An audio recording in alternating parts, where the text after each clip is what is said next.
කලාපීය දේශපාලනය වගේම රටේ දේශපාලනයටත් බොහොම වැදගත් දවසක් අද කැබිනට් මණ්ඩලය ගන්න තීන්දුව නිසා. ආයුබෝවන්. කොළඹ වරායේ නැගෙනහිර පර්යන්ත පිළිබඳව රජයේ ස්ථාවරය සම්බන්ධයෙන් කොළඹ ඉන්දිය මහ කොමසාරිස් කාර්යාලය මිට සුළු මොහොතකට පෙර නිවේදනයක් නිකුත් කළා. 2019 වර්ෂයේදී ශ්‍රී ලංකාව, ඉන්දියාව සහ ජපානය කොළඹ වරායේ නැගෙනහිර පර්යන්තයේ පිළිබඳව ඇති කරගත් සහයෝගීතා ගිවිසුමට අනුව ශ්‍රී ලංකාව කටයුතු කරනු ඇතැයි ඉන්දියාව අපේක්ෂා කරන බව මෙම නිවේදනයේදී දැක්වෙනවා.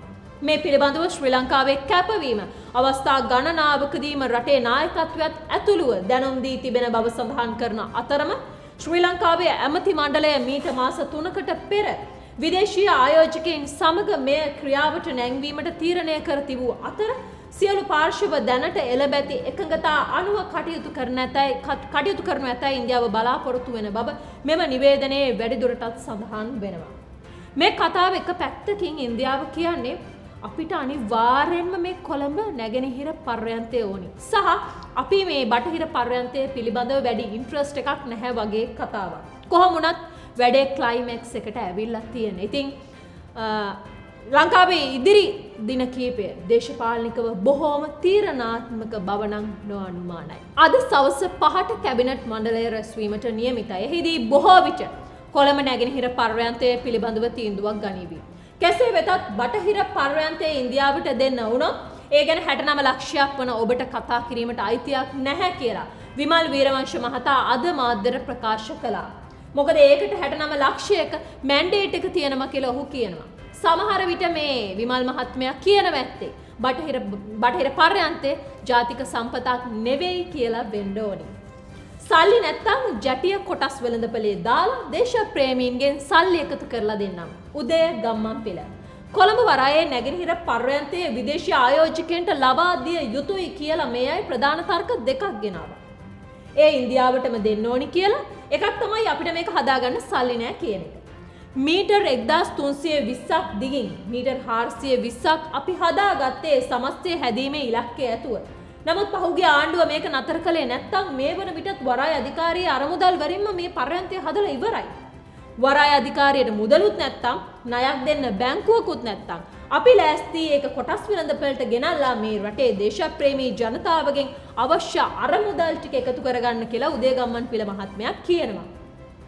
අපේ ගම්මන්පිල මහත්තයා කොච්චර උගතෙක්ද කියලා තේරුම් ගන්න මේ ප්‍රකාශයම ඇති. 100% අයිතිය අපිටම තියාගෙන කොටස් වෙළඳපළට දාන්නේ කොහමද කියන ගම්මන්පිල ලොජික් එක අපි දන්නේ නැහැ. අපිට තේරෙන්නේ කොටස් වෙළඳපළට දැම්මම ඒකේ ආයෝජනය කරන්න පුළුවන් අය කවුද කියලා තීරණය කරන්නේ කොහොමද? හොඳම දේ තමයි මේක කොටස් වෙළඳපළට දාන දවසේ පිටරට ඉන්න අයගේ ස්ටොක් accounts වහලා දාන එක. අඩුම ගානේ මොනවා හරි කියන්න කලින් ඒක කාගෙන් හරි අහලා හිටියොත් හොඳයි නේද ගම්මන්පිල මහත්තයෝ කියලා තමයි මේවා දැක්කම අපිට අවසාන වශයෙන් කියන්න තියෙන්නේ. අද අරුණ පුවත්පත වාර්තා කරනවා ඉන්දියාවේ කොවිෂීල්ඩ් එන්නත් ලක්ෂ 35ක්, ඒ කියන්නේ මිලියන 3.5ක් මිලදී ගැනීමට රජය සූදානම් කියලා. මේ කොවිෂීල්ඩ් කියලා කියන්නේ ඇස්ට්‍රාසෙනිකා එන්නතටම තමයි. මේ වෙලාවේ අපේ රටේ මේ එන්නතේ අවශ්‍යතාවය මිලියන 22ක් බවට වාර්තා වෙනවා. ඒත් එකම වාර්තා වෙනවා මියන්මාරයේ හමුදා කුමන්ත්‍රණයක් සුකී අත්අඩංගුවේ. 2011 වර්ෂයේ මියන්මාරය මිලිටරි පාලනය අවසන් කරලා ප්‍රජාතන්ත්‍රවාදය සඳහා ප්‍රතිසංස්කරණ සකස් කිරීමෙන් පසු නැවත හමුදා පාලනයකට පත්වුණු ප්‍රථම අවස්ථාව තමයි මේ. මේ ප්‍රවෘත්තිය සම්බන්ධයෙන් සමාජිකය වෙන කතාව තමයි ලංකාවේ නම් ඉතින් හමුදා වල්ලන්න දෙයක් නැහැ. තව අවුරුද්දකින් දෙකකින් ලංකාව පාලනය කරන්නේත් හමුදාව තමයි. තවත් සමහරෙක් කියනවා ලංකාව හමුදා පාලනයකට නෙවෙයි තව ටික දවසකින් චීන පාලනයකට තමයි යටත් වෙන්නේ කියලා. කොහොම නමුත් අපේ රටේ බහුතරයක් හමුදා පාලනයක් සම්බන්ධයෙන් දැස් දල්වාගෙන බලාගෙන ඉන්න ජාතියක්. ඉතින් මේ වෙලාවේ මියන්මාරය දිහා බලාගෙන හිටියනම් හමුදා පාලනයක් ඇතුලේ රටක වැඩ කටයුතු වෙන්නේ කොහොමද කියලා ඔබට බොහෝම හොඳින් බලා ගන්න අවබෝධයක් ලබා ගන්න පුළුවන්. ඔබ දන්නවා අපි ඉන්නේ දැඩි මූල්‍ය අර්බුදයක. අපි ඒක මේ විදියට පොඩ්ඩක් පැහැදිලි කරගමු.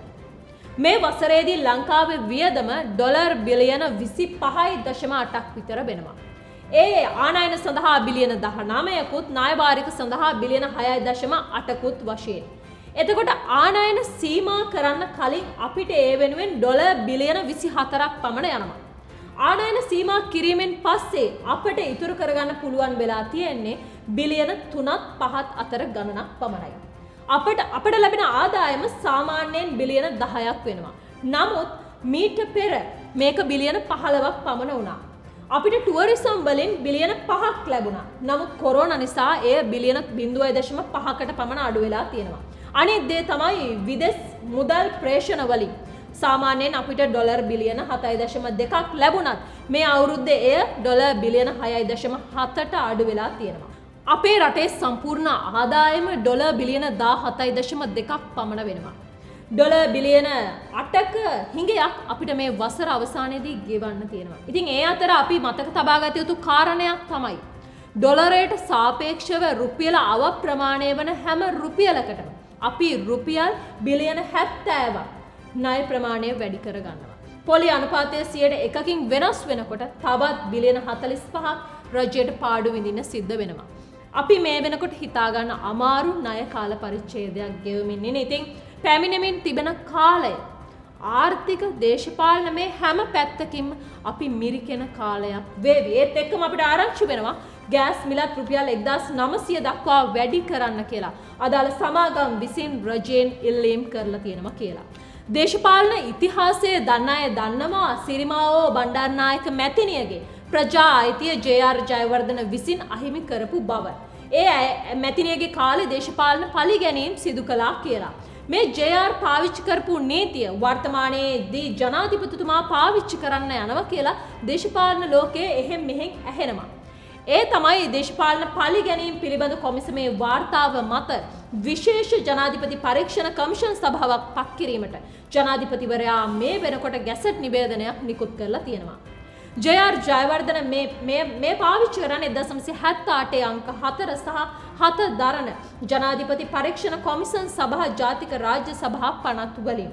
මේ පිළිබඳව ප්‍රජාතන්ත්‍රවාදයේ සඳහා නීතිඥයින්ගේ කණ්ඩායම පහුගියදා සිදු කළ මාධ්‍ය දැනුවත් කිරීමයි මේ කොමිෂන් සභාවකින් පවතින නඩු සම්බන්ධයෙන් නිර්දේශයට ලක් කරලා තියෙනවා. පැවති නඩු ගැන විමර්ශනයකට ලක් කරලා තීන්දුව දීලා තියෙනවා. පැමිණිලි 61කට අදාළව මහාධිකරණයේ විනිශ්චයට භාජනය වීම පවතින නඩු 61ක වග උත්තරකරුවන් නිදහස් කරන්න කියලා මේ කොමිෂන් වාර්තාවේ නිර්දේශයක් කරලා තියෙනවා. ඒ විතරක් නෙවෙයි සමස්ත නඩු ප්‍රමාණය ගත්තොත් 79ක වග උත්තරකරුවන් නිදහස් කරන්න කියලා තියෙනවා. දැන් පොඩ්ඩක් මම විමර්ශනය කළා බැලුවා මේ නිදහස් කිරීමට ලක්වෙච්ච උදවිය මේ දේශපාලන පරිගැනීම් කමිටුවේ විෂයපතයට අයත් වෙනවාද කියන එක. දැන් මම ආයි ඔබට කියනවා මේකේ විෂයපතය තමයි රජයේ නිලධාරීන්, රාජ්‍ය සංස්ථාවල සේවකයන්, සන්නද්ධ හමුදාවල නිලධාරීන්. හැබැයි අපි දැක්කා මේකේ තියෙනවා මෙන්න ඒකේ කැබිනට් පත්‍රිකාවකුත් මං ගාව තියෙනවා. උදේගම්මන්පිල මහත්තයාට තියෙනවා පෞද්ගලික නඩුවක් ඕස්ට්‍රේලියානු ජාතිකයෙක් වෙච්ච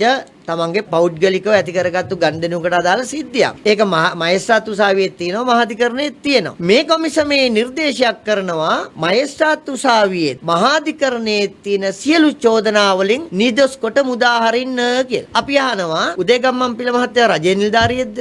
සන්නද්ධ හමුදාවක සේවයේ නියුතු කෙනෙක්ද? එහෙම නැත්නම් රාජ්‍ය ආයතනයක සේවකයෙක්ද? නැහැ. ඔහු මේ රටේ කැබිනට් මණ්ඩලය නියෝජනය කරන කැබිනට් අමාත්‍යවරයෙක්. මේ විනිශ්චයට භාජනය වීම පවතින නඩුවක විත්තිකාරයෙක්ව නිදහස් කරන්න කියලා තියෙනවා. තව යෝකර් සිද්ධියක් තියෙනවා මෙතන.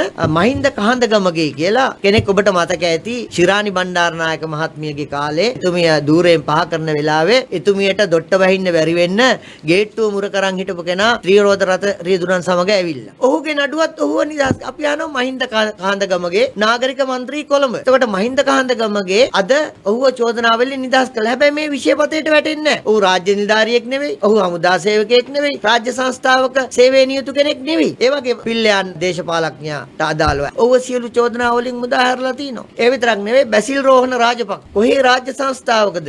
ඔහේ රාජ්‍ය නිලධාරියෙක්ද? බැසිල් රෝහණ රාජපක්ෂ මහත්තයාව කඩුවෙල නඩුවලුයි මහාධිකරණ නඩුවලුයි සියල්ල නිදහස් කරලා තියෙනවා. මම කියන්න උත්සාහ කරේ විෂයපතයට අයත් නැතේයි කියලා මේ වාර්තාවෙන් පැමිණිලි ප්‍රමාණයක් පිටමං කරාලු. හැබැයි විෂයපතයට අයත්යයි කියලා විභාග කරපුවා අපි කියනවා ඒක විෂයපතය නෙවෙයි. ඒක තනිකර එක ඉලක්කයක් මේ මැන්ඩේට් එකෙන් මේ අධිකාරී පත්‍රයෙන් ඔවුන්ට ලබා දීපු බලයට ඉක්මවා ගියපු තත්වයක් මේකේ තියෙනවා. එක සිද්ධියක් උදාහරණයක් හැටියට කියන්නම්. දුමින්ද සිල්වා මහත්තයා සම්බන්ධයෙන් මේකේ නිර්දේශයක් ඉදිරිපත් කළා තියෙනවා. ඔහුගේ නඩුව අහපු විදිය වැරදි කියලා. එතකොට නිදොස් කොට මුදාහරින තත්ත්වයක් මේකේ නිර්මාණය කරලා තියෙනවා. ඉතින් අපි අහනවා දුමින්ද සිල්වා මහත්තයාගේ නඩුව මහාධිකරණයේ ඊට එහා අභියාචනාධිකරණයේ ඊට එහා ශ්‍රේෂ්ඨාධිකරණයේ විභාග කළා පංචපුද්ගල මණ්ඩලයකින් ඊට අදාළව තීන්දුවක් දීලා ඉවරයි. ඒ තීන්දුවක් දීලා ඉවර තත්ත්වයේ මැද්දේ දැන් කොමිෂන් සභාවෙන් නිර්දේශයක් නිකුත් කරලා තියෙනවා. මම දන්න විදිහට මගේ මතකය හරිනම් එවකට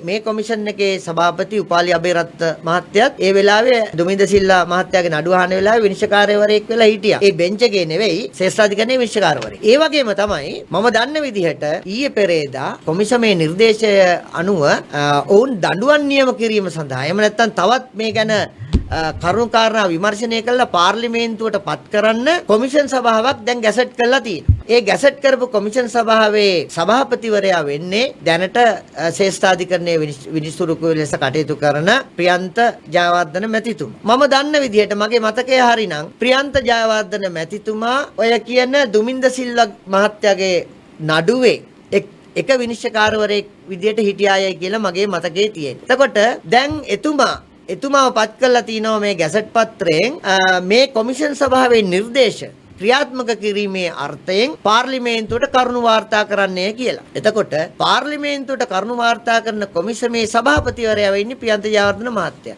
මම දන්නේ එතුමා මොන විදිහකට මේ නඩුව අනාගතයේදී ගනීද කියලා. අපි ගන්න සැකයක් දෙගිඩියාවක් විචිකිච්ඡාවක් අප සතුව තියෙනවා. අපි දන්නවා විවිධ පාර්ශ්වයන් විසින් අධිකරණයට අපහාසයන් පිළිබඳව ලොකු කතිකාවක් පහුගිය කාලවකවානුවේ මතුවුණා. අපි දන්නේ ඉතිහාසයේ ගොඩාක්ම ආందోලනයට ලක්වෙච්ච නඩුවල කාරණා වුණේ වාචික අපහාසයන් පදනම් කරගෙන අධිකරණයේ දඬුවම් නියම කරනු ලැබුවා. නමුත් පෞද්ගලිකව අපිට හිතෙන දෙයක් තමයි මේ කොමිෂන් සභාවේ වාර්තාව ඇත්ත වශයෙන්ම අධිකරණයට අපහාසයක් කරලා තියෙනවා කියලා. අපි දන්නවා පවතින නඩුවක විනිශ්චයට භාජනය වෙමින් පවතින නඩුවකට කාටවත් ඇඟිලි ගහන්න බෑ. ඒක ඒ විනිසුරුතුමන්ලාගේ අයිතිය.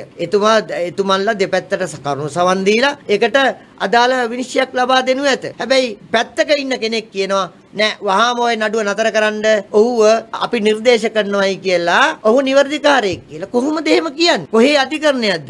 මේවට ඉස්සර කියන කැකිල්ලේ උසාවි කියලා. අපේ අම්මලා තාත්තලා ගංගොල්ල. ඒක තනිකර අධිකරණයට කරන අපහාසයක් වෙනවා. අපිට ඉන්නවා පේට්‍රියන් වරු 114 දෙනෙක්. ඉතින් අපත් සමග අලුතින් එකතුණු සහ අපේ සියලුම පේට්‍රියන් වරුන්ට අපේ ගෞරවනීය ස්තුතිය පුද කරන්න කැමතියි. අපි අපේ පේට්‍රියන් වරුන්ට පමණක් විශේෂ වුණු වැඩසටහනක් අප්ලෝඩ් කළා. ඒ විදියටම ලබන සතියේ අපේ පේට්‍රියන් වරුන්ට පමණක් විශේෂ වුණු අලුත් වැඩසටහනක් ගේන්න අපි බලාපොරොත්තු වෙනවා. දර්ශන හඳුන්ගොඩගේ පේට්‍රියන් වැඩසටහන බලන්න ඔබට පුළුවන් මෙතන ක්ලික් කරන්න. අපි ආරාධනා කරනවා අපේ පේට්‍රියන් සමාජිකයෙක් වෙන්න කියලා. අපේ පේට්‍රියන් කෙනෙක් වෙන්න මෙතන ක්ලික් කරන්න.